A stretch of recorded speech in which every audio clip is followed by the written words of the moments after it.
Hi, everyone. My name is Shiza, and I'm a graduate student at Boston University. Today, I'm going to present my research on understanding the digital lives of youth, analyzing media shared within safe versus unsafe private conversations on Instagram. Let's begin by discussing the problem, the popularity of social platforms amongst adolescents and the threat it may pose. So adolescents and young adults are among the most avid users of social media platforms. For instance, Pew Research reports that 72% of teens use Instagram, making it one of the most popular social media platforms among youth.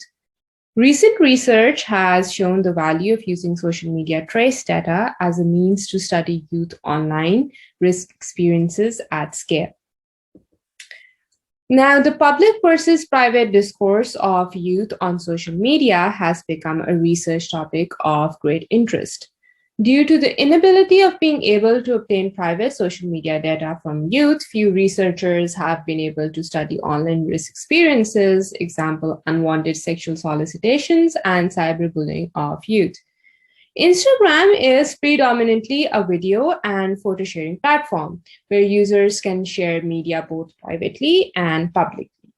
We analyze media, example images, links shared in the private domain, that is through direct messaging, especially by young people on Instagram. To do this, we recruited 100 adolescents and young adults ages 13 to 21 to share their Instagram data with us, obtaining parental consent for those who were minors through a secure web-based system.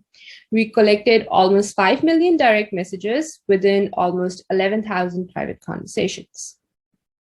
Now, what is the big question here? So what is a safe conversation and what is an unsafe conversation? For our dataset, unsafe conversations include, but are not limited to the following categories.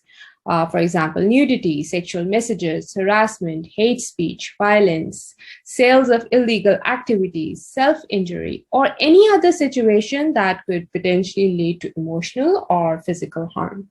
These were extracted from adolescent online risk literature and risk categories from Instagram itself. So what is our approach? Basically, the formulation of our research questions and a data collection analysis pipeline. So after analyzing the situation, we came up with the following research questions. Between group differences, basically how does the use of media vary between safe and unsafe private conversations? And image characteristics, what are the characteristics of images shared in safe or unsafe conversations? This is a data collection analysis pipeline. To begin with, we collected a rich data set of private social media conversations. We recruited a wide variety of youth from diverse backgrounds across the US, ages between 13 and 21. Most of the participants we had were female, with some male and non-binary individuals. Participants were mostly heterosexual or straight, but also included bisexual and homosexual individuals.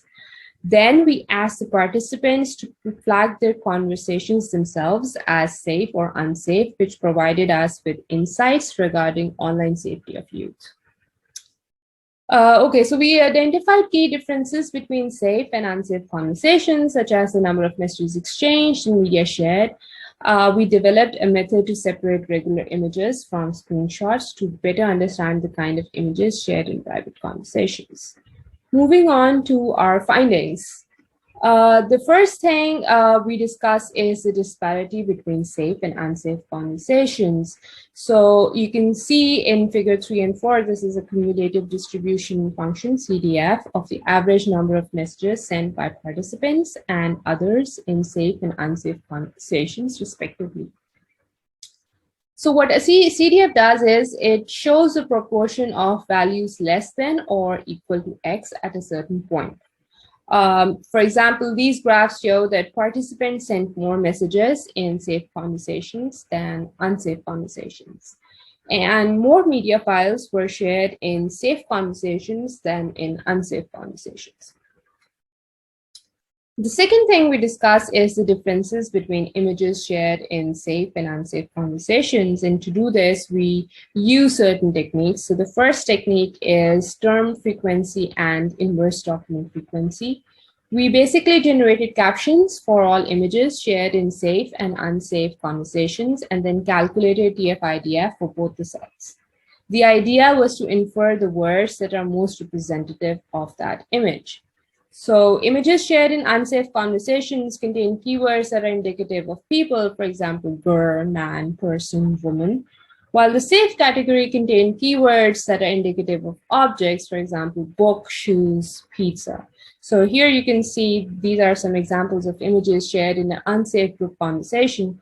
The image on the left was sent by a girl when asked for a phone number in a group conversation. The image on the right was then sent by a guy implying cell phone. The second thing we used was empath score. So to provide a better quantitative characterization of the captions extracted from images shared in safe and unsafe conversations, we leverage empath. It's a tool for analyzing text across different lexical categories.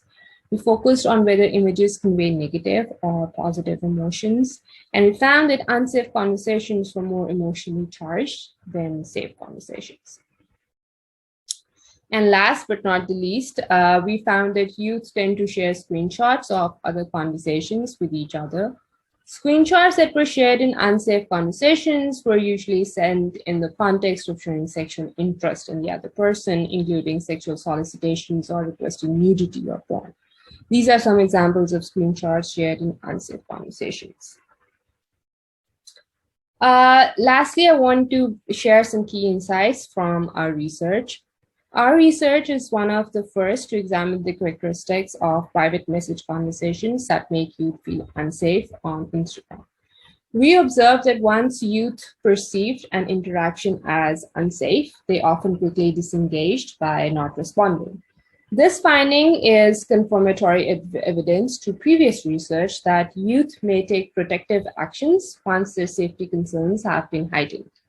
In some cases, participants shared screenshots to disclose instances of online abuse, for example, unwanted sexual advances or harassment with their friends to garner support.